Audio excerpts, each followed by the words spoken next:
আসসালামু আলাইকুম everyone, welcome to Fatema food store. আজকে আমি খুবই অল্প সময়ে একটি মুরগির মাংসের রেসিপি শেয়ার করব। খুবই মজাদার এবং খুবই সুস্বাদু হবে। দেখুন তাহলে এখানে আমি কিছুটা মুরগির মাংস নিয়ে নিয়েছি। এখানে 1 কেজির বেশি মুরগির মাংস নিয়ে নিয়েছি। ধুয়ে পরিষ্কার করে নিয়েছি। এখানে আমি রসুন এবং পেঁয়াজ তেলের মধ্যে ভেজে নিচ্ছি। দেখুন দিয়ে দিচ্ছি এর মধ্যে কিছুটা পেঁয়াজ কুচি, এটাকেও ভেজে নিচ্ছি।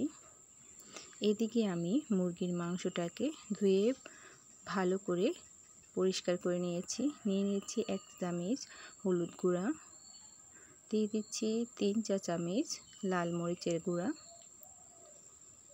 মরিচটা একটু বেশি দেবো, একটু ঝাল ঝাল হবে।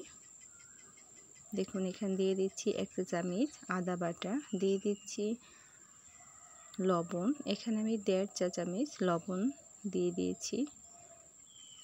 দেখুন এখানে রসুন এবং পেঁয়াজটা একটু ভাজা হচ্ছে।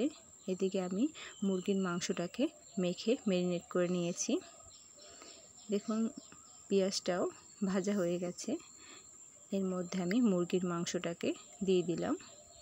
মুরগির মাংসটাকে দিয়ে আমি ভালোভাবে কষিয়ে নিচ্ছি। দেখুন নেড়েচেড়ে এভাবে কোনো পানি ছাড়াই এভাবে কষিয়ে নেব। এটা আমি কাঠের চুলোয় রান্না করছি।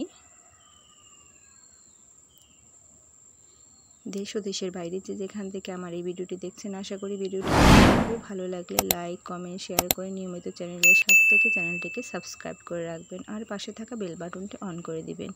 এখানে আমি দারচিনি এবং এলাচ দিয়ে দিচ্ছি কিছুটা পরিমাণে। এলাচের বিচিগুলোকে একটু থেতো করে নিয়েছি, এতে করে সেন্টটা খুব ভালো আসবে। এখানে আমি 1 কাপ পানি দিয়ে মুরগির মাংসটাকে রান্না করে নিচ্ছি। দেখুন অল্প আছে এভাবে মুরগির মাংসটাকে আমি রান্না করে নিয়েছি। দেখুন দেখতে কতটা লোভনীয় লাগছে এবং খেতেও মাশাআল্লাহ চমৎকার হয়েছে।